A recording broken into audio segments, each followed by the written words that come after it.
Trigger warning. This podcast contains descriptions of various abusive situations. Listener discretion is advised. You are listening to the Preacher Boys Podcast, a podcast shedding light on decades of mental, physical, and sexual abuse within the independent fundamental Baptist movement. The testimonies shared on this podcast are told from the personal experience and perspective of the survivors. Not all legal outcomes are known or final. Any suspect is presumed innocent until proven guilty in the court of law. To find more information about the Preacher Boys Podcast and upcoming documentary, visit preacherboysdoc.com or connect on Facebook, Instagram, or Twitter with the handle @preacherboysdoc. Now, here is your host, Eric Skwarczynski. Hey, what's up, guys? Thank you so much for listening to the Preacher Boys Podcast. If you haven't heard my initial interview with Michael McNeilly, just go back a few episodes and go ahead and check out that interview. It's really good, and I don't think either of us struggled with things to talk about. There was a lot of really good information in the episode, so be sure to check that out. But there was so much that we decided to do a second episode and talk about his experiences within the IFB, so I'm excited to have him on. Before we do that, I do just want to remind you guys that there is a Facebook group connected to the Preacher Boys Podcast. So if you're not in the Preacher Boys official discussion group on Facebook, you're missing out on a lot of really good conversations that I think are helpful to a lot of people. So be sure to check that out, jump in, and I look forward to seeing you guys there. Michael, thanks for joining me on the show. Let's jump into the discussion. Hey, thanks for having me back again, Eric. Hopefully it'll be as good as the first one. Yeah, hopefully. So what's been the feedback of the first one? Because I know I've gotten a ton of really good feedback in the Facebook group, through my DMs and stuff. Have you heard any feedback from the episode specifically? Or I've heard a lot of good feedback. I got a lot of neutral, maybe is the better way of putting it, with some people where they're still big time in the IFB movement, but they also recognize that there are issues in the IFB movement. Right. And that was a blessing to hear from, those people. I didn't really get a whole heck of a lot of negative. I got a few people that, wanted to say their piece or, try and debate it. But for the most part, hopefully it was good, thought-provoking, because that's what it was meant to be. Right. The one thing I would say, when people disagree or want to debate you, and you, in the midst of a discussion, they run out of, their talking points, shall we call them. Right. They always resort to attacking the character. And that's when you can look at any, societal issue or anything that's going on. Once a person starts, losing the battle, they always have to go after the character, right? Oh, well, he's divorced, so don't listen to him. And that's a big IFB issue. Right. Well, don't listen to them because, he's a divorced man, or he did, something that, we disagree with. Exactly. Right. And it's like, well, but is he wrong on the content of what he's saying? And I would say that, for those that disagree, well, let's discuss where we disagree in those areas, and not attack character. Well, I mean, man, I just had this. It's funny you're bringing this up because I had just showed this to a couple of people, but I had posted a video just yesterday, and the initial response to my video. So the video was basically talking about, and maybe I'll just slip in an audio clip or something here to talk about it. But the video was basically talking about like how to deal with the emotional impact on me of listening to traumatic stories on a constant basis. Cause people are asking like, how are you taking care of yourself processing all of these stories? That's been a common question. So I did a video about that, and I got a response from a pastor saying, is there a support group for men of God targeted by a rabid pack of deranged feminists and sodomites who project their imaginary spiritual PTSD on complete strangers? So the response was not engaging with, child abuse in the church. It wasn't engaging with, any of the topics I'm covering. It was going after like, I guess I don't even know if I have guests that would consider themselves feminists. I don't think that word's ever been said on the show, but even so, like, and then, I've had a couple people that have attacked over, like, I've had guests on who are trans or gay. And it's like, does that discredit everything that they say about anything?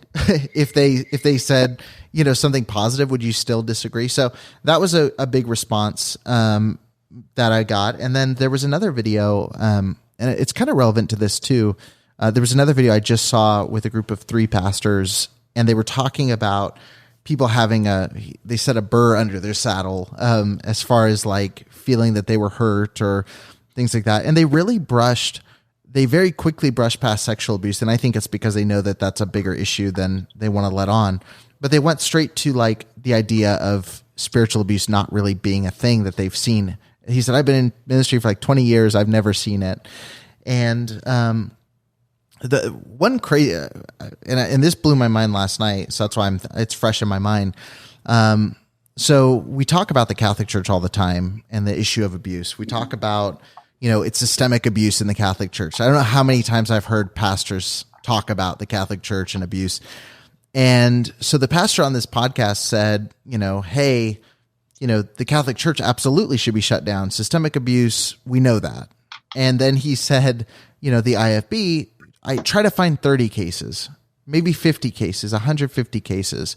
He's like, if you found 300 cases, that's 5% of the IFB. That's still not a systemic number of abuse. Let me just real quickly before we move to the last particular area that they seem to be screaming about. They say that independent Baptist churches in the area of abuse have systemic problems. Okay, now if you study, the geographical evidence or how many churches we have, say just in America, somewhere between 3,000 and 3,500. I believe last episode I tagged it at 3,500, but for numbers' sake, I would say let's just say use 3,000. Nice round number. Okay, all right. Can you, for these people that are screaming a systemic problem in the independent fundamental Baptist churches, can you name 30 pastors and churches in scandal? Okay. Wow. If you can, you have named 1% of who we are. Right. Hang on a second now. Okay. Say it again. If you can name 30 pastors and churches in scandal, abuse scandal, whether it be sexual, physical, whatever the case may be, you have successfully named that we have a 1% issue among independent fundamental Baptist churches. Now, to get to 5%, you now have to name 150 pastors or independent Baptist churches in scandal. Wow. And even at 5%, it's not systemic. Right. You understand what I'm saying? Right. Yeah, buddy. And so what we've got here is you've got guys blowing a horn for no reason at all. Not that you shouldn't point out the egregiousness of some of the areas of issue. Fine. Let's deal with it. We'll be on your side. We'll be blowing the horn with you. But the problem is not systemic. No. And look, I understand the call to shut down the Catholic Church. It's a political machine from the top down. Yeah, buddy. It is absolutely infiltrated with decades and decades. Absolutely. And we're not talking about 10, 20, 30, 40, 50. We're talking about parishes around the country. We're talking about them having to pay hush money. Tens of thousands Tens of of thousands. Now that, my friend, It's is a systemic. systemic problem, Yes, all sir. right? So I had a guest on last night who's actually a former IFB pastor. And he said, well, if you look at the stats, so like in the studies in the Catholic Church, 4% of priests are known abusers. He said, if you look at the IFB, and he said, I could name and write out, if I took time, 150 abusers. And I said, like on my site, I have 150. I've got about 150 more to add. So there's about 300. I said, that's 5%. So the Catholic Church, if 4% of priests are abusers, the IFB, 5%. So statistically, in response to him, you're more likely to be abused in an IFB church than a Catholic church. And when he said that, I didn't hear anything for the last like 5 or 10 minutes of the interview because I was just in my mind like, that can't be right. Like, and the minute I got my car, like leaving, I started like writing. And I was like, he's right. Like it's just crazy the amount of branding that's been done against the Catholic Church. And I'm not saying the Catholic Church is a positive thing, their experiences with that stuff, but I will say, like, it's amazing that people accuse those who speak out of like trying to tear apart the church when the numbers do back up the information that's being shared. Like, to say someone's bitter, like, I'm sure you've gotten that response, like, well, you sound bitter. Oh, yes. You know, it's wild to me because if it was any other organization, IFB preachers would get up and say, see, that's why you don't go to these churches. That's why you don't do this kind of stuff. Well, isn't it a microcosm of where we're at in society? And I think I alluded to this in the last podcast of the fact that the problem we're having in society is that we're not listening to what the other people, however we want to categorize these different groups of people. Yeah. But we're so dismissive. And I did a video on my private Facebook page yesterday, and it was a plea to white conservative Christians, with the pandemic or the things that are going on with minorities. And it's just another group of people that want to be heard and want justice and are saying that these things are going on. But because it makes us uncomfortable. It makes us, have to look in the mirror and do some soul searching, God forbid.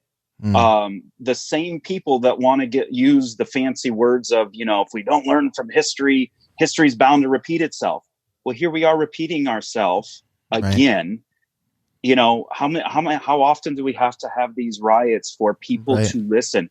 Set aside your stigmas, set aside what you perceive of any group of people that has been misused, abused, whatever we want to call it, whether it's sexual abuse, whether it's minorities, whatever,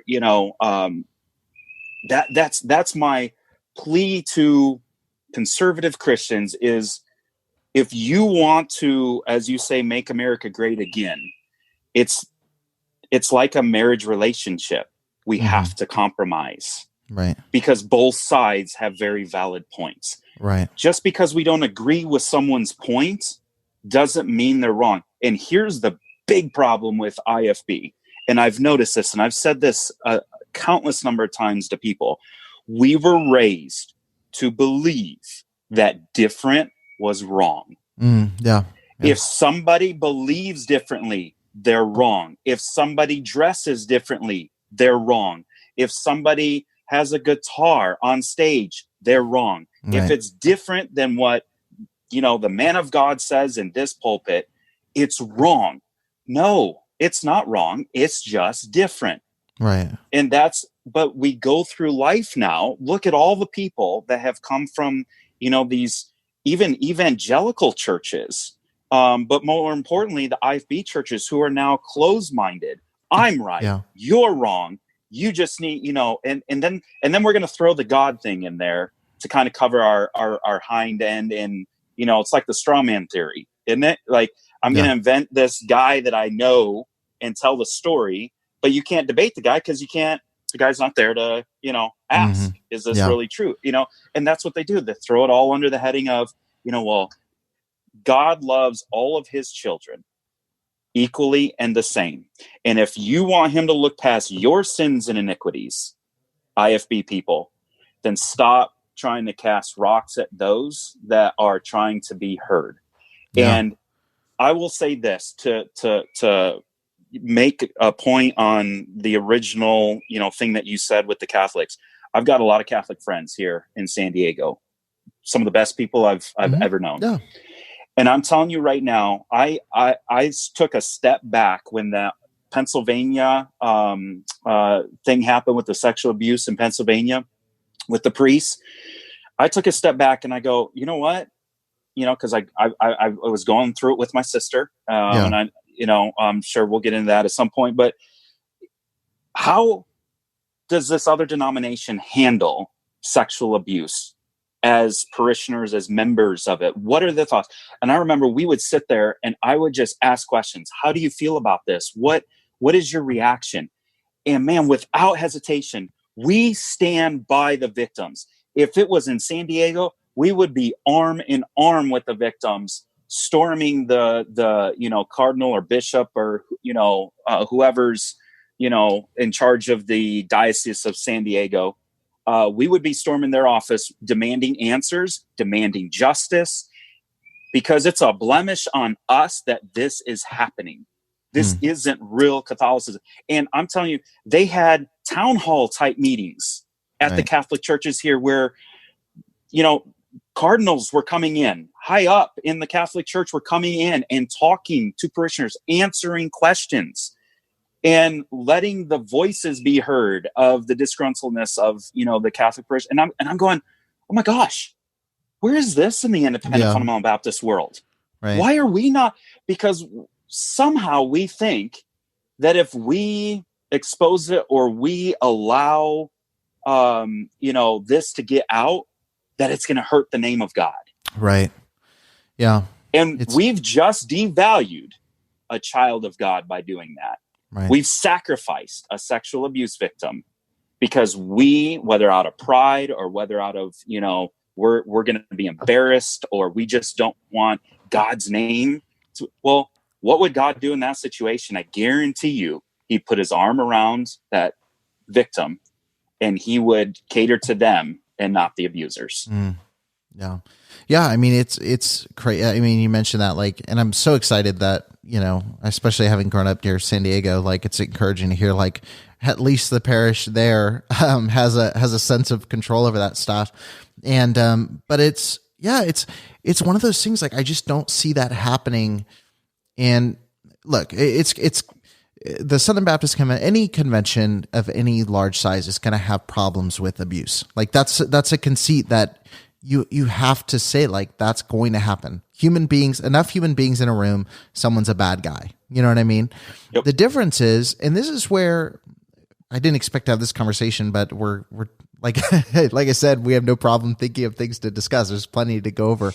But when I look at the Southern Baptist Convention, or I look at, the Catholic Church, even, there's enough community among the different churches and enough established convention where, sure, like, there was when all of that went down with the Catholic Church, there was an entire, like, group of Catholic churches that were working together in a negative way. But there's also a ton of churches in these connected groups, like, and I'm so sorry if you're Catholic and listening that I'm not naming things correctly. But there's entire parishes connected with each other that are also defending victims as well. And Southern Baptist Convention as well. There's a good chunk of the Southern Baptist Convention that's been incredibly complicit in protecting really dangerous guys like Paige Patterson and all of these different people. But there's also, because you have some kind of accountability, when that is discovered, there's action taken to move in and address it. Not always perfect action, and there's plenty of work to be done in a lot of denominations, but there's some action done. In the IFB church, what I'm seeing is a lot of churches that stand together on issues of King James onlyism, of dress standards, of music standards, of talking bad about the Catholic Church, Southern Baptist churches, Presbyterians, Lutherans. But when it comes to abuse, it's a million. Like, they scatter like cockroaches, in the sense of, we're independent, so we don't have accountability. We don't hold each other accountable in this one area. And if you're going to choose an area to stand together, can we, like, admit that it should be protecting women and children? Like, that's literally what religion is defined as in the Bible, is protecting women and defenseless children. And so it's just bizarre to me that that's the area they choose to be independent. It's strange to me that, I talked on the phone with Stacy Shiflett the other day. I think he's very wary of what I'm doing, and I get that. But when we were talking, I was like, look, you made this huge stand against child abuse, and, I want to believe that all the intent is good there, but where is everyone else? Like, why aren't other people? I said, well, I'm getting calls from pastors saying that they support what I'm doing. They just don't want to say anything publicly. And I'm like, doesn't that tell you something? Like, isn't it weird that you're accepting that as their response? It's bizarre to me. It's bizarre. Well, I will say this, and you got me fired up with your, I'm doing my Alex Jones over here. It's ridiculous. Absolutely. This issue is hits home very close to me. And I will say this, what I have learned and why I'm speaking out, on my private Facebook page about, what's going on with minorities, is because going through this with my sister the last couple of years, it's a passion of mine to get the voices heard of these groups of people that have been abused, that have been cast aside, because we want to. These independent fundamental Baptist pastors, and I got so many areas I could jump off in that you said, right, man. But silence is a vote for the abuser. Let me say that loud and clear. And again, silence is a vote for the abuser. the same people that want to say, if you don't come out against it, you're condoning it. If you're not saying loud and proud that, this behavior in rock music is wrong, then you're condoning it. Right. Well, where is that same standard when it comes to sexual abuse in the churches? Where is that same standard? And that's the problem we're having, is that, like you said, and I will take it a step further in my dealings and interactions and with the pastors, with my sister's situation, they went a step further and covered it up. They're and not nailing this to the wall like you do all the other sins is just as bad as a cover up.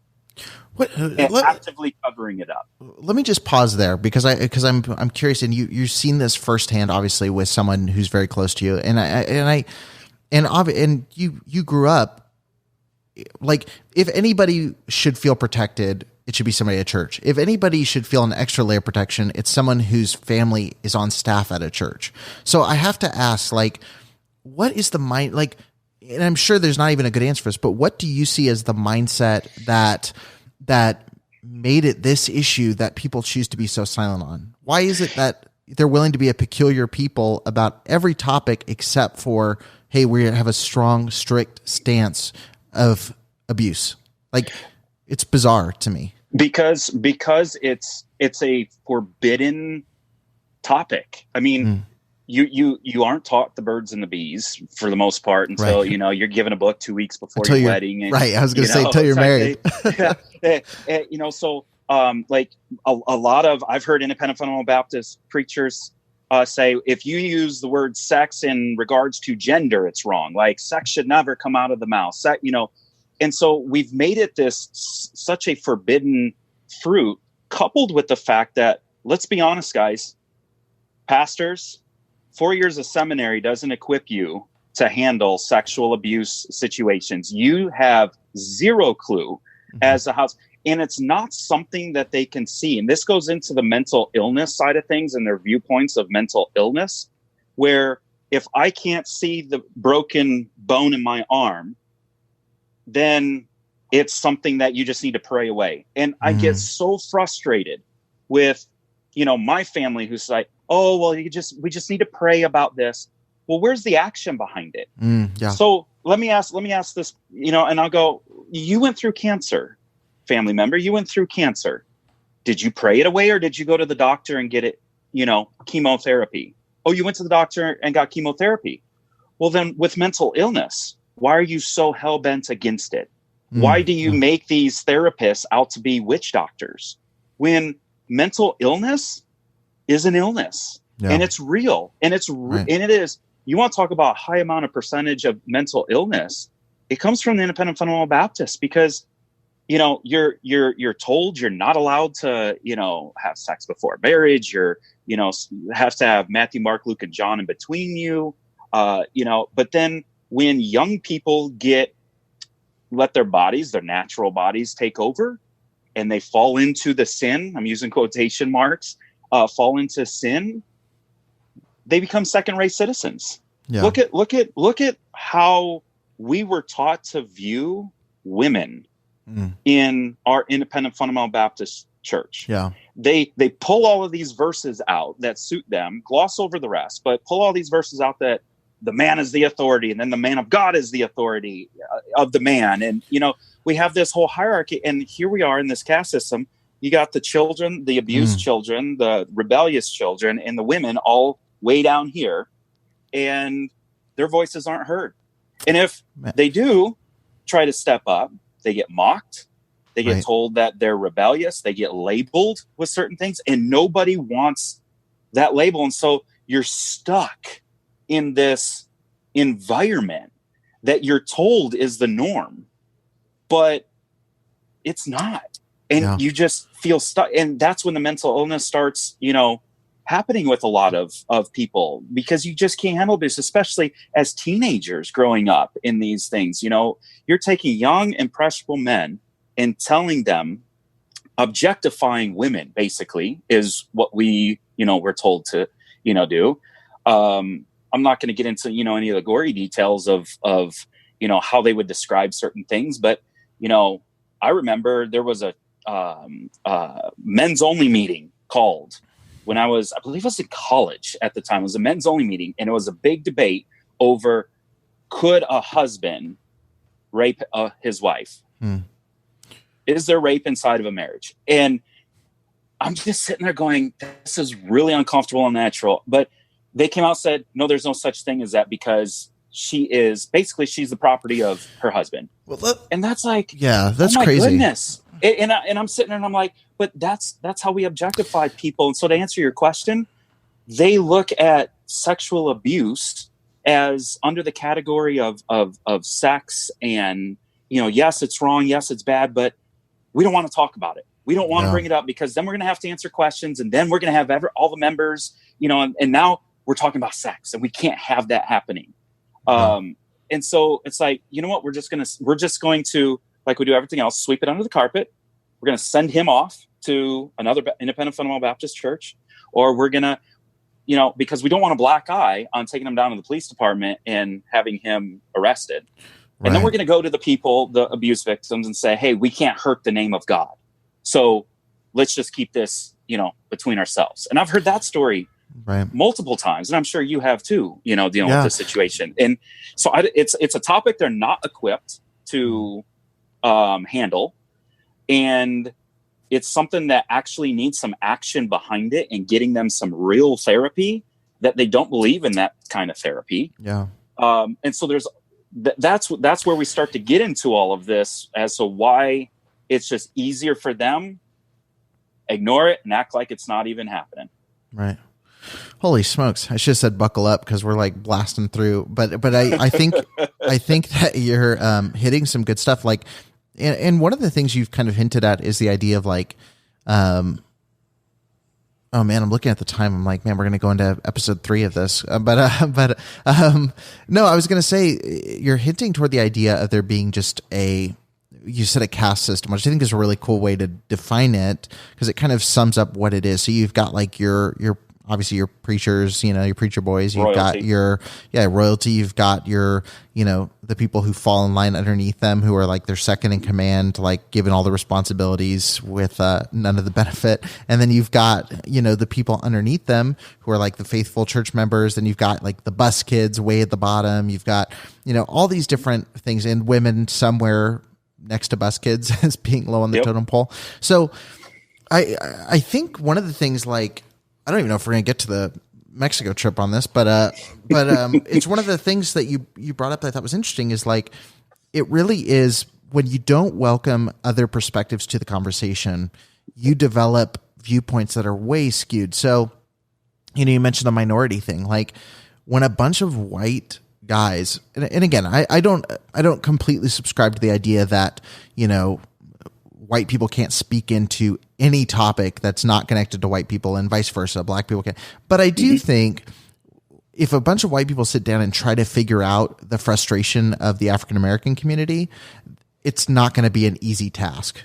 Like, because you don't share the family history, the perspectives, like, you have to welcome someone into the conversation who knows that experience personally. And the same for women. Like, the reason, one of the things I always talk about in the IFB movement is sexual repression and the views of women, and how that is like, you're creating a culture of abuse when you say from the pulpit, women are subservient to men, women are, you know, second-class citizens, women are to only be in charge of the home, or like when they say in charge of the home, cleaning the home, you know, women are to be silent in the church. Women are to be all of these different things, taking verses wildly out of context to basically make women your maid that sleeps with you, you know? And when you don't have women in the conversation, the views that, when, like, to have a closed meeting and say, can women, you know, be raped in the home? Maybe have some women in who can talk about the experience of that happening, you know, before you talk about, is abuse a problem? Like, it's easy for 3 pastors to sit there and say, well, I haven't experienced abuse, so it's not a problem. Well, why don't you sit across from a victim and say abuse is not a problem? You know what I mean? And here's what I will say about here's what I will say about the IFB world. And I think one of the big things that fuels abuse, and I've mentioned it before, you've got the teaching of what women are, which are just, they're essentially objects. They're decor for the church, basically. That's pretty much their role, is to be seen, not heard. They hang out with, the lowest of the low in the church. In again, not every independent church, but this is kind of the majority of within that movement. When you look at guys connected to these colleges and these big churches, that's how they were viewed. That's how Jack Hyles talked about women. That's how Jack Trieber still talks about women. Bob Gray, like it's still happening.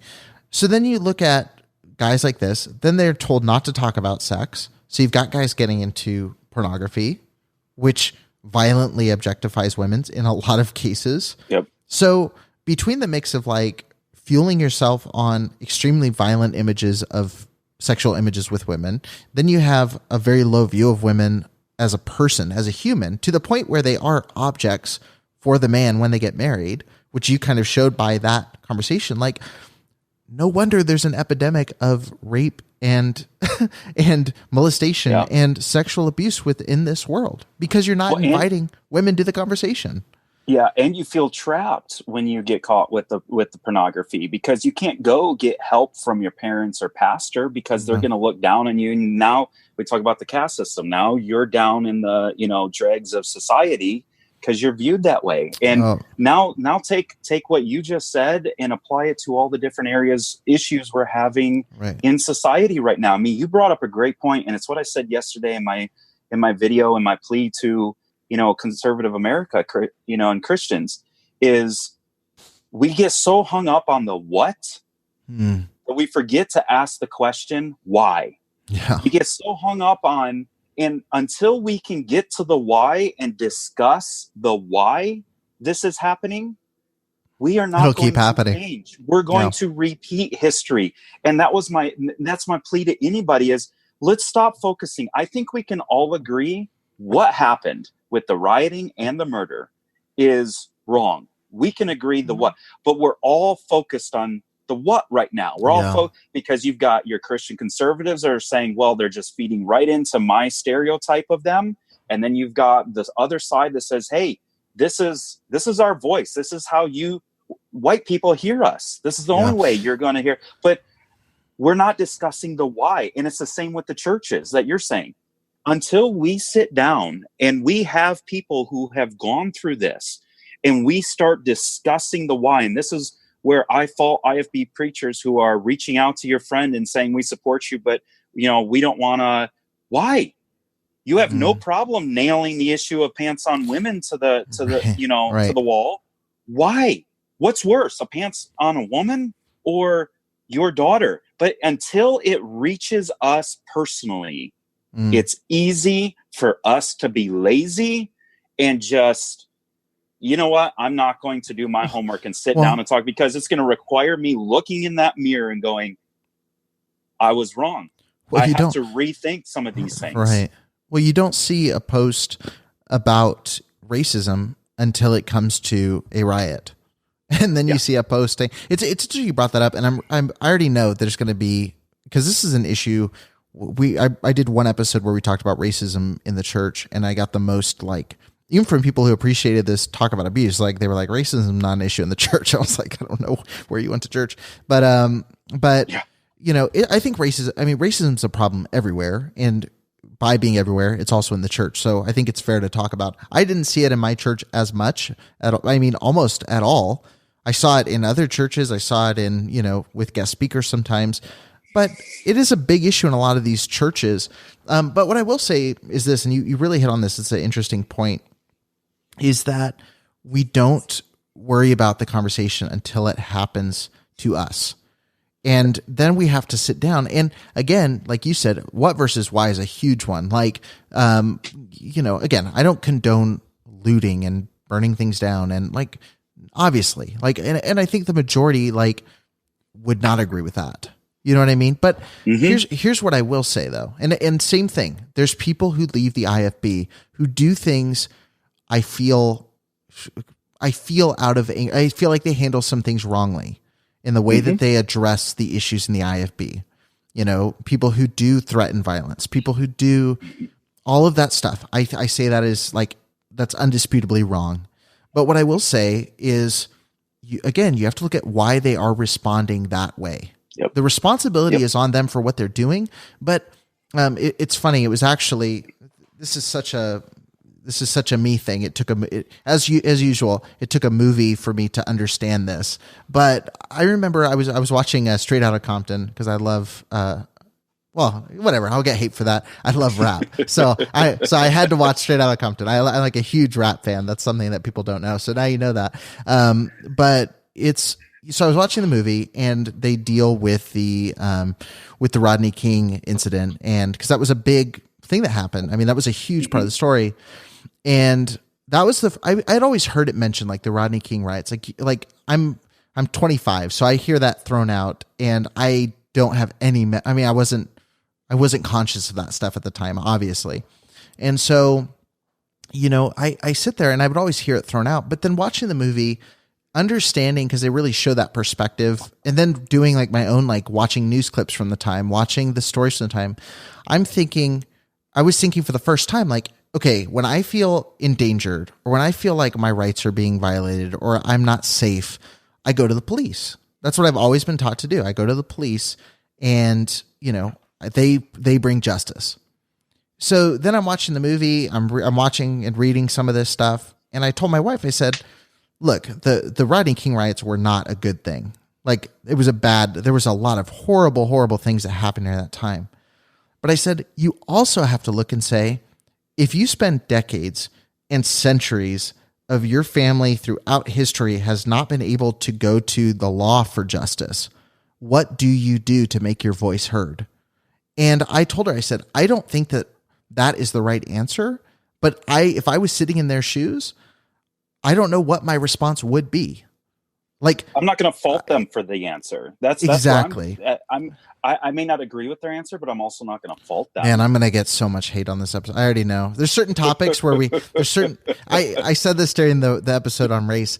I know that there's issues like this that people do not agree on. And again, people are going to, even though I just gave the context, I did a 7-minute disclaimer the last time I talked about this, and people still were like, misinterpreted what I said. So don't misinterpret me as saying it's right to do that. It's a right to, like, I've had people reach out that say like, man, I wish that place would burn to the ground. So like big statements like that about churches. And look, don't go burn a church to the ground. Like, I'm not for that. I'm not endorsing that. I think that's terrible. But what is it eliciting that violent a reaction? And it's not just a thing that you wake up one day and say like, oh, I hate the church and I hate this. Like, it's an experience that you had. They kneeled in silence in protest, and we did what? We shamed them for it. Yeah. And this country got divided over it. What is it that you want them to do that you're going to actually sit down at the table and lay aside all of your preconceived notions, come to it with an open heart and an open mind, and listen to their life experiences? And I'm telling you right now, I've got a man in my life that African-American man. He's very well known in the basketball world, and he's mentored me in my refereeing career. LeBron James. He's good friends with LeBron James. The position he's in, I just don't want to jeopardize anything for him. But we've developed such a relationship and a friendship over the years. I almost look at him as a father figure, because right now my father is not a part of my life, but he's been a father figure. And I'm telling you right now, I've heard stories of him and what his son goes through and what other people, and then being around other, African-American people, and listen their story. And these are successful people, and listening to their stories changed my perspective, because who am I to have such a strong opinion on something that I know nothing about or very little about? And what I do know is coming from the IFB mentality, the Christian mentality of the caste system. They're bus kids. Isn't that how we're talking? It's the inner city kids. Yeah. Yes. And so, but they're still God's children, and I am no better than they are. They're no better than I am. Yeah. We're all in this together. And it just still dumbfounds me. And I ask this question all the time. Would you want to trade places with them and walk down the street and get harassed like they do? The answer is always going to be no. Yeah. Well, then why are we not speaking out about it? Because we know deep down inside, we have irrefutable evidence, all of this that has happened. And I think we're on point here still, because it's yet another part of society that is abused, right, and doesn't have a voice. And so here we are in that power authority, or that power position, telling them what they should be doing, what they can't do, what they, this is how you should act. Yeah. Wait a minute. Yeah. Who are we? Yeah. Who are we to have those kinds of opinions? And, anyways. No, dude, yeah, but that's exactly, I feel super in sync with what you're saying. Like this is the kind of stuff. That's my only plea on that. Discuss the why. Discuss the why, and like sit there and think to yourself. Like again, that's a perfect example that you brought up, and I love that you're connecting these two things. I do think the reaction of people to this situation, into the anger and outrage about abuse, has been very similar. Is the idea that, okay, you said the example, and I love the clip. There's a clip that went around a long time ago. I don't know who the lady is. I don't know if I agree with her on anything else, but she just says that question, like, if you're sitting here and you would trade places with an African-American person that raise your hand. Yeah, stand up. Yep. Nobody stands up. I watched that last night. Yeah, and that's so true. And I would change the question for this. If you're an IFB pastor, would you trade places with your wife? If you're a college student at an IFB school, would you want to be a girl at an IFB college? Because what are your options? Like, your options as a woman in the IFB is to be quiet. It's to go, like, if you go to Hyles Anderson, I think it's Hyles Anderson. I know there's several like this. There's classes for like how to do crockpot meals and how to be a secretary, and how degrading is it that your future, you going to college to learn how to be a maid and a cook for a preacher boy. Like, that's such a, again, there's nothing wrong with those things. There's nothing. My wife loves, working with our daughter, and like, she loves being she loves being a housewife. She'll say it. She's like, I love getting to take care of my family. But if she said tomorrow, I want to go do this, she has my support to do that. But there's so many women in the IFB, and I hear their stories every single day of, I didn't have any options at all in the IFB. I didn't have any options of what to wear, what to say, who I wanted to marry in some cases. Like, it's crazy to me. So sit there and boils think, like, and it festers inside of them for how many years? Right. And then when they do get upset, which is normal, they say, "Oh, your wife is bitter." Yes. And again, it's the same thing. Or they get out of the movement and they have the reaction that you're talking about earlier, burning out. I'm telling you right now, after dealing with my sister and her sexual abuse, man, I've had thoughts of wanting to burn down some churches, right. I couldn't imagine because she was kept quiet for a decade, and it's just all built up in there. And then when you're allowed to let it out, and especially for females, I'm sure it's, a lot more emotional. When you do get to let it out, man, it's going to come out with a fury. It's going to come out with, and here's the one thing you said it, and it triggered my mind. A thought I really want to get out there to family around the victims. You don't have to agree with them to support them. And I'll say it again. You don't have to agree with how they do things. Yeah. In order to support them.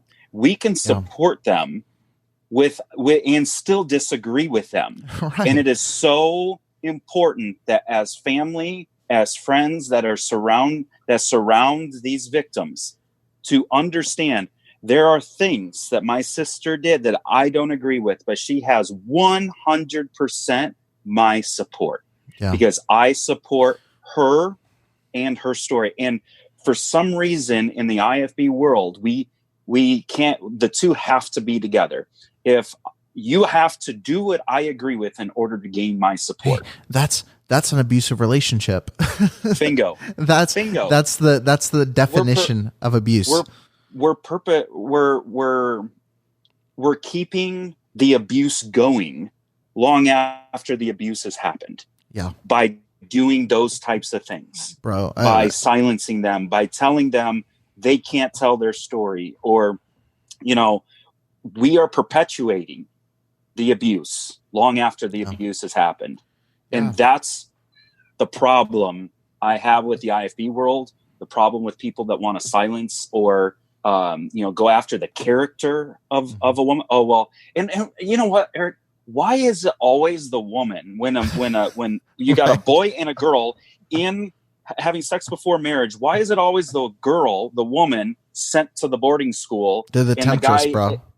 The guy, Right. Oh my gosh, I was talking about this with some of my friends that grew up with the Fairhaven, the other day about, I was like, I don't understand, but it comes back to the objectifying, and it comes back to, well, they were the ones that tempted the man to sin. Well, why aren't we talking about the man just as much as we are, but it's an easy scapegoat. It's an easy, get rid of the problem, ship them off, and now, and then the labeling comes in, and now they're a drag in society.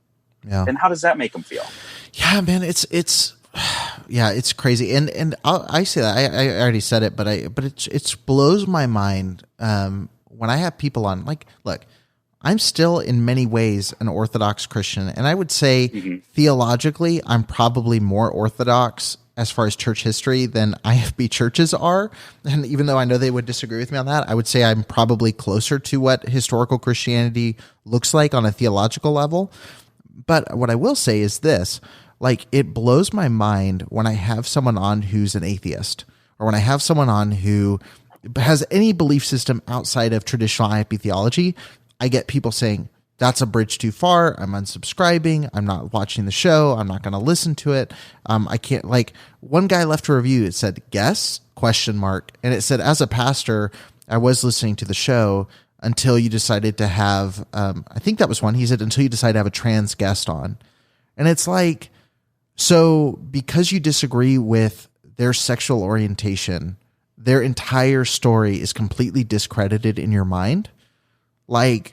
Maybe that's why your churches are dying and shrinking. That's what I said at the top of the podcast. You have me seriously. I'm in my Young Turks, Alex Jones, Rush Limbaugh mode.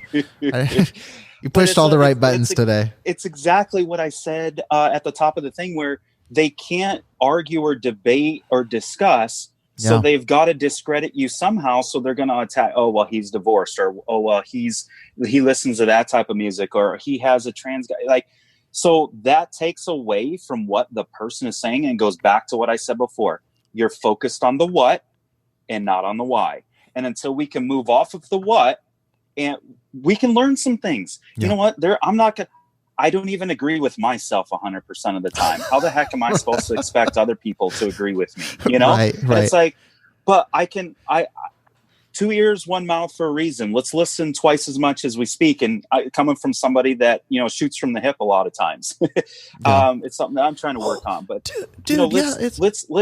let's just try to glean something instead of going, oh, I'm not going to, hey, let's listen to it. And maybe they got a point or two that I can take and I can reflect on and mull over and be a better person for it. Instead of, oh, well, they got nothing good to say because they're whatever sexual orientation. Last I checked, the Bible didn't really discriminate against sins. So, if you're gonna, he put the liars right next to the murderers, in the Bible. So you want to gloss over certain things. Let's go back and read those and put them in proper context. Right. Yeah. I think the big takeaway being the what versus why kind of conversation. I think that is huge. And I think the reason that we can talk like this is I feel like we share a lot of personality traits as far as how we talk about things. And I relate to shooting from the hip. There's been things I've even done, doing this show that I've said flippantly, or I fall into sometimes, I take, I love getting context because I know people are going to dump steaming piles of hate on me. But what I will say is this, I take this topic very seriously, and I don't think I should have to say that. I take this topic very, very seriously. I know people who've been affected by it. I've seen churches cover it up firsthand. It makes me sick to my stomach when I sit there and think about it. And the way that I cope with a lot of that stuff is by joking about certain things. Like I joke about situations that make me super uncomfortable, and so I joke a lot. So there's times that I'm super sarcastic through my Preacher Boys Twitter account where I shouldn't be as sarcastic as I am, or there's times where I respond curtly in ways that I probably shouldn't. But you know what? Like, there's also this thing of like, if we want to talk bitterness or anger, like I don't describe myself as bitter, and I honestly think I can say that truthfully. I don't find myself being bitter, but I am angry. And I always see IFB pastors get up and talk about compromise and talk about Bible colleges and talk about fill in all the millions of issues we've mentioned that get screamed about at every conference you go to. But then I sit there and think like they call that righteous anger. But the one topic that I think people should have righteous anger about is getting swept under the rug. And so what I'm not going to do, and what I'm going to say now to anybody who's watching this, and man, you really have pushed my buttons today, so I might have to stay away from my Twitter today. No, but the one thing I am going to say is I'm not going to sit here and say, I feel really bad. I feel really bad that I hurt a pastor's feelings for calling out abuse. If me calling out abuse hurts your feelings, hurts your church, hurts your ministry, or hurts your faith, then you have a really weak ministry, really weak faith, and you've got some questions to ask yourself about why this topic is the one that really stirs you up. Because it should make you really upset that this is happening in your church or your ministry. They don't like a taste of their own medicine. Have we not seen this during this COVID-19 thing where this whole pandemic of they're being told by a superior power what to do, and that they couldn't meet, and they're given directives by the government? And how many of those IFB pastors did not like a single solitary element of it and took to the pulpit and took to their Twitter and took to their social media platforms and bashed the government and turned around and did the same exact thing to their people? Crying out for liberty. Like, wait a minute. And I think I put it on your Preacher Boys thing as, kind of like a humorous thing of they didn't like a taste of their own medicine. Yeah. And in this, when they do it, it's righteous anger. When we do it, it's bitterness. It's it's like, well, wait a minute. Aren't we doing the same things? Aren't we crying out and trying to give a voice to those that you've cast aside? And that's why I said at the end of the last podcast, they check the boxes more of Pharisee than they do Christianity. And that's the sad part of where we're at. I don't care. I've said this over and over and over again, and I don't. There are pages and accounts and things that make fun of silly. Look, there's a lot of silly stuff that I could talk about in the IFB. There's a lot of. I've talked to my dad. My dad still works. He's going to hate that I give him a shout out. My dad still works in the IFB. I have a great relationship with my dad. Great relationship with my mom. Like openly, they know what I'm doing. We talk about it. They disagree with some phrasing of things that I say, but they understand what I'm talking about. They see the issues I'm talking about. But what I will say is this with the IFB, I don't devote my time. I think there's a time and a place. I think Stuff Fundy's I think all of these, IFB sermon clips, like I talked to the guy that runs that or girl. I don't know because he's anonymous, but I honestly have no idea who it is. I've tried to get them to say, but I've been talking to him too. So I keep saying, I'll say something and they'll say a location. Like, so you live near there? I'm trying to get closer, but no, I think there's a time and a place for the funny memes and stuff, but I've stayed away from that stuff because honestly, at the end of the day, it really doesn't matter to me if you want to wear a suit, if you want to go to church 3 times a week. I think that's excessive to have to drag your kid 3 times. I don't know how people do it 1 time sometimes. I think if you want to go Saturday and knock on doors, a little weird. I don't think a lot of people culturally like that now. But again, I don't care if you do that. I don't care if you use an organ. I don't care if you don't want to use a guitar. I don't care. All of that stuff does not matter to me. Be as IFB as you want, but take a stand on abuse. And again, going into the why is it happening over and over and over again? And if you're not willing to have a conversation with yourself and say, hey, is it something that I'm preaching that opens up an environment like this? Is it the way that we view women that's leading to abuse? Is it the way that we're teaching parents to talk about their kids? if you're not going to sit there and have that conversation with yourself, like, you shouldn't be pastoring a church of people who are vulnerable to abuse. That's just not, like, that's where I draw the line. Yeah, the IFB churches are the perfect breeding ground for molesters and for people that want to come in, because or abuse of any kind. You're absolutely right. I pigeonholed it to that, but any abuse of any kind, it's the perfect breeding grounds, because they're more worried about, you know, what the outside world's going to think of their church. So they're not going to be vocal about it. They're not going to, you know, take a strong stand. They're not talking about it. You know, and it's the perfect scenario for them. And that's why we're having such, because it's like, you know, for every one that comes to the surface, there's 10 more that haven't seen the light of day. Yeah. And so that number, that percentage, right. at least that percentage that you mentioned earlier, that's scratching the surface. Well, that's the tip of the iceberg. What about all those that haven't come out yet? Yeah. And it happened too. Dude, the story that, or the stat, I guess, that blew my mind was on Kelly Palfy's episode, Dr. Kelly Palfy, and she talked about the fact that when they sat down with, you know, a ton of different, I forget what I think it was like 400 and it's like you could buy her book, Men Too, and you can read it, but it was 400 plus abusers they sat down with, child molesters. And on average, they had 150 victims each. And like, I sat there and told her, like, I said on the interview, because I had read the book, and like in my brain, I read it as one guy had 150 victims. And so on the show, you can hear me, like, literally, I said, yeah, and it's crazy. Like, one guy had as many as 150 victims. She said, no, not one guy, the average.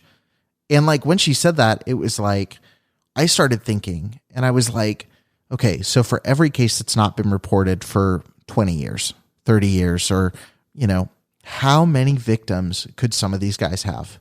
How many, for every time that a pastor moves someone to another church, how many new victims are they taking on? And again, maybe there are some cases where it's just the one, but I find it really hard to believe that someone does something that drastically evil and then never does it again. Or it's a one-off, or it gets treated like it's an oops thing. Like with David Hiles, like, the dude did stuff in every church he was at, and it was always, oops, let's try a different place. Oops, let's try a different place. And it's like, no, it's not an oops. It's like, that's the definition of systemic abuse, is moving people around, expecting a different result, and allowing other people to be endangered by an abuser. That's the biggest argument that I have with the church that I grew up in. And again, this is the stuff where, like, when people say I'm doing this for any other reason that I'm upset about it, is like, I don't want to talk about the church I grew up in, because that's where I'm going to get the most hate. Every time I get a message from someone from there saying, hey, I'd love to catch up, or I'd like to talk to you about your show, that's scary for me. Like, and you know, but here's what I will say.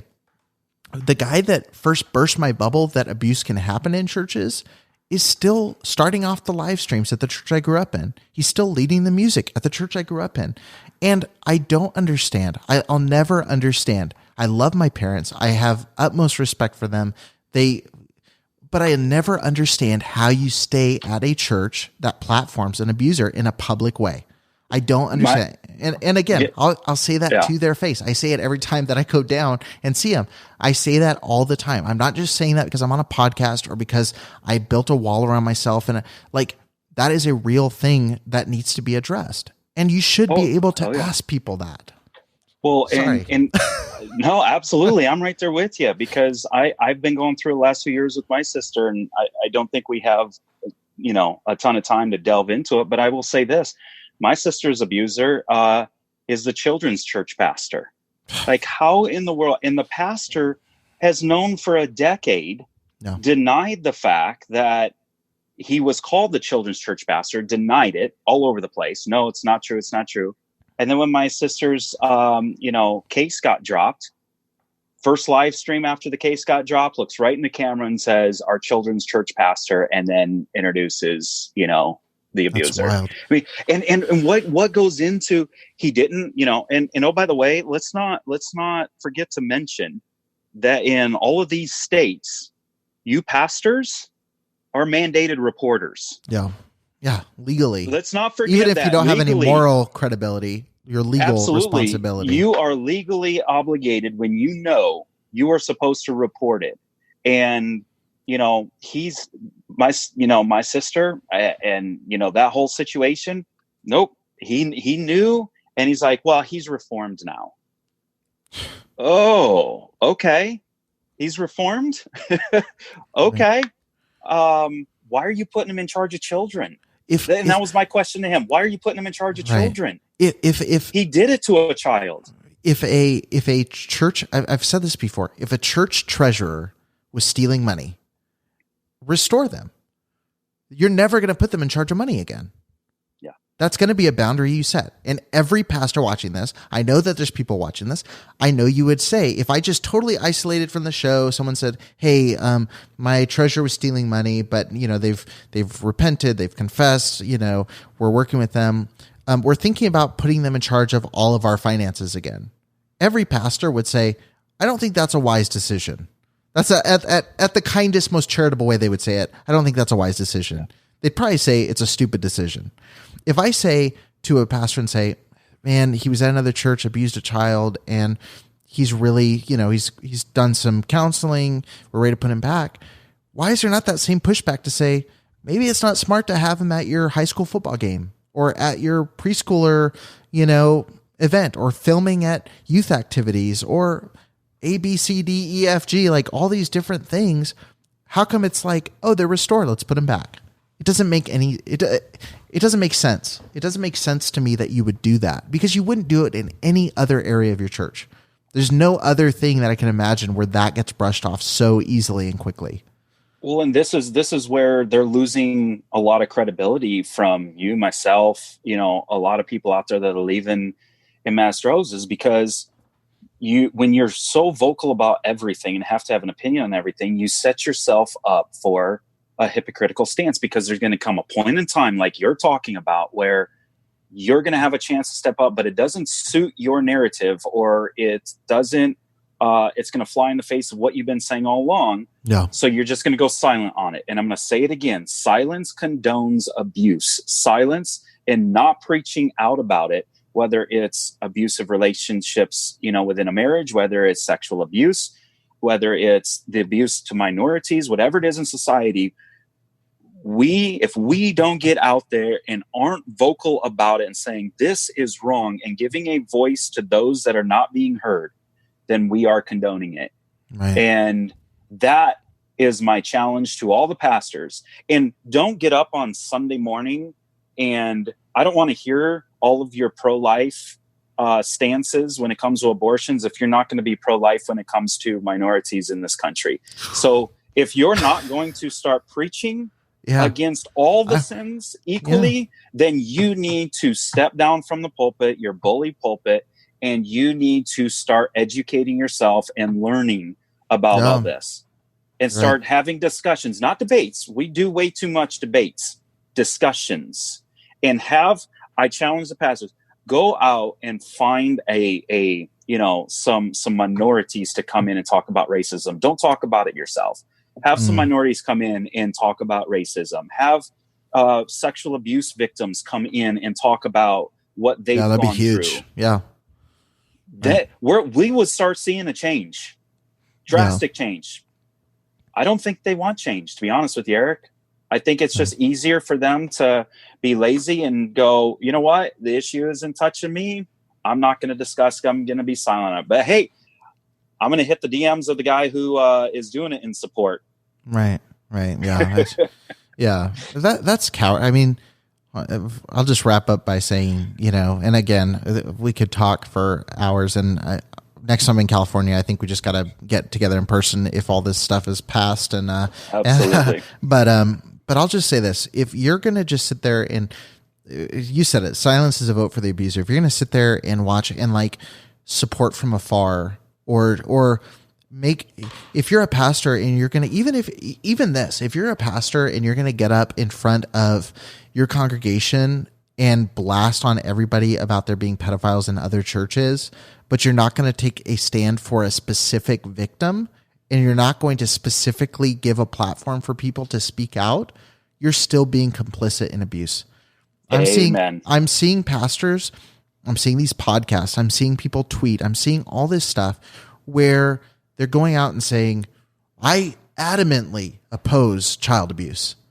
But then when it comes time for an actual victim to speak out and they need the support of someone who's in that world, I don't see them saying, hey, here's a tweet on behalf of this person. Here's a live video with this abuser. Here's a podcast about abuse victims from a pastoral perspective. I don't see any of that stuff happening. All of it is grandstanding and saving face about their ministry, saying, also, yeah, I stand against racism, abuse, women being, objectified, all that stuff. But in practice, you're doing all the exact same stuff, and you're being a coward. You don't want to call out the people who are in your sphere of influence. You don't want to call out the people who were your mentors.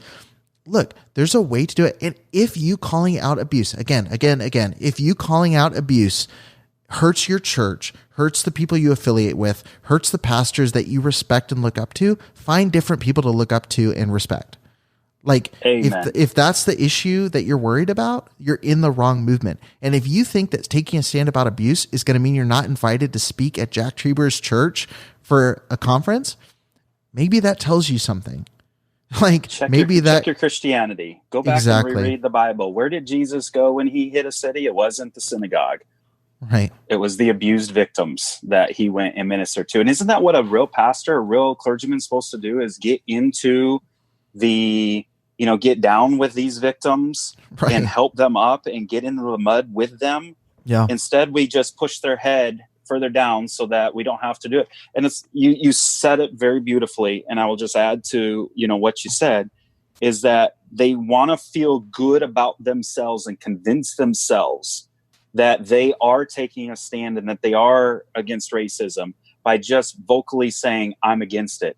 That doesn't mean it. And aren't these the same people who get up and say actions speak louder than words? Right. Well, here, this is your chance.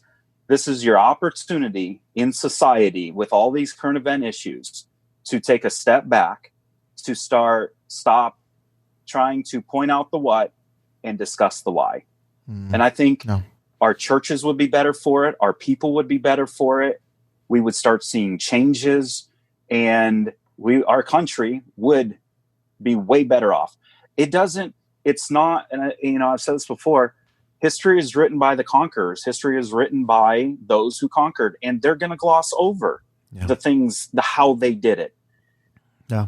Us admitting there's racism isn't going to make us any less of a country. Us admitting racism is not going to take away from wanting to make a change, is not going to take away from the hard work that I do for my family and our ancestors have done. It doesn't take away from any of that. For some reason, we feel like if we admit there's racism, well, then, it takes away the glimmer of this great country. No, this is a great country. This is an awesome country. This is a country that is unlike any other in history.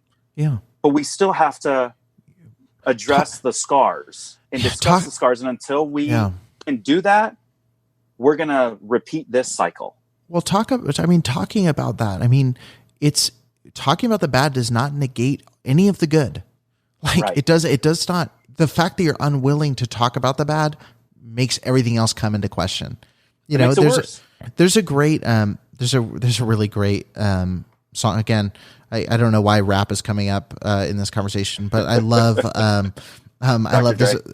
Right. There's a rapper named Propaganda, and his songs are amazing. Like, check him out. It's awesome. I wish I could just plug him into the show and just play a couple songs, but he has a song called Precious Puritans, and the song is about it's about reformed. It's not even about IFB. It's about IFB rap would be awesome, but it's about reformed pastors always quoting the Puritans as like they were the godliest of people, and he talks about, from an African American perspective, or any minority's perspective, sitting in a pew and hearing a pastor lovingly quote Puritans when he's thinking back and saying, like, these were people that said that you could own people. He talks about, like, why didn't the amazing insights that they received directly from God tell them you can't own people, and at the very end of the song, he has a lyric which I think is so. I think it kind of speaks to exactly this, and it's, you know, he basically says, I guess God really can use crooked sticks to draw straight lines. And so, look, every church, every organization, every person is going to have problems, and that doesn't mean that everything in the entire thing should be shut down. It means look at where things are a little crooked, look at the things that have been done, and look at what you've done in spite of those things. But address those issues. Like, it doesn't mean that when someone calls out abuse in the church, like, I have people who listen to the show who are hardcore IFB in every way except for this area. And they, you know, I think there are some things in IFB theology that lend themselves to this kind of stuff. But again, you have to look back. Like, you just have to look at it and say, like, why are we not going to address this issue? Like, isn't it the very definition of being a better person? Yeah. Isn't that what we have to do in order to be better, is stop dwelling on everything that we do is good and identify our weaknesses and work on those weaknesses? Isn't that the very definition of being better? So if you want a better church, if you want be a better person, a better pastor, a better, member of society, that's being a Christian. Aren't we supposed to identify our weaknesses and work on them? Right. That's being a Christian. Like, it's yes. renewing your mind daily. Like, what are the thought processes that are getting me into trouble? What are the ways of believing that are getting me in trouble? And again, we could talk about this forever, but I really do just want people to sit there and think, like, why is this the issue? And I know the number of downloads the show gets versus the number of people who interact with public comments. I know there's a lot of people in the IP that listen to the show. Like, I see you. I know you're there. So, like, just please, I'm not asking you to stop wearing suits and listen to Chris Tomlin and, like, whatever. I don't care. I don't listen to Chris Tomlin. I listen to rap. So, but I'm not asking you to do that stuff. But what I am asking is look and ask, why is this the issue that pastors are silent? Like, that's the big takeaway. Is like, why is this the issue? Why is it that what's crazy is, like, me, I'm joking about the rap thing. Like, I'm not joking about loving it. I do love it, but I'm joking about bringing it up like that. But what's crazy to me is there's pastors who would use that to discredit what I'm saying about abuse. Yep. Like, absolutely. I know that for a fact. Like, there's people who would say, well, he listens to this music that glorifies this, this, and this. And it's like, honestly, I don't even listen to the words most of the time. I just like a sick beat when I drive down the road. But it's like, but it really is, like, it's crazy that that's something that people could use to discredit. You know what I mean? But anyway, I'm sorry that we have to end another one of these, because seriously, we could do like a 24-hour telethon with one of these conversations. But I appreciate you coming on and sharing your perspective. And seriously, we need to get together in person and set aside like a weekend retreat to just talk. but yeah, I really appreciate you coming on and sharing. And I just appreciate the perspectives. I think you're bringing up a lot of really relevant stuff. And I think it does speak to kind of the nature of, suppressing the voices of those who are, considered less than. Absolutely. So awesome. Well, thank you so much. Guys, definitely connect with the Preacher Boys discussion group on Facebook. Like, I know Michael's in there. I'm in there. Let's discuss things, talk about this stuff. And again, like, I'll just say this again, if you're in the IFB world and you're like, you have a concern about how things are being addressed, or you disagree, like, send me a message. Like, I've hopped on the phone with people, and I won't say their names because I've had people reach out and say, don't say my name. Like, I go to IFB college or this, like, just give me a call. Like, I'm more than happy to dialogue with you. Like, if you're an IFB pastor and you think that I'm just like trying to destroy your, like, let's hop on the phone and actually talk about it. Like, I'll gladly do that. Like, shoot me a message. We'll get on the calendar. We'll talk about it and we can discuss it, because I do see this as a huge issue. I'm not going after you for any other reason. I'm not even going after you. If you feel like I'm going after you, then ask why you feel like, why is this the thing where it makes you feel so attacked? So yeah, feel free to reach out to me. I know, like, in the group, there's plenty of people who'd be willing to share their perspectives as well, but anyway, I appreciate you talking about this. I'm really excited to put this episode out, and also terrified because I know there's going to be a lot of people who, you know, are going to be upset about a lot of different things. But I think it's a good we got to be uncomfortable in order to make change. Right. Amen. So, but yeah, no, I agree with you 100%. That's awesome. So, yeah, thanks again for doing that and for coming on for a second episode and maybe someday a third. We'll see what happens. But I really do like, there's certain people I talk to that I just feel like, you know, that instant, like our minds connected. And I feel that way definitely when we talk. So I appreciate that. Awesome. Yeah. Love to do it again. Thanks, Eric. Cool. Awesome. Oh man. Thank you for listening to the Preacher Boys podcast. If you appreciated the content on the show, please leave a review on iTunes and don't forget to connect with us on Facebook, Instagram, or Twitter with the handle @PreacherBoysDoc. Additional information can always be found on PreacherBoysDoc.com.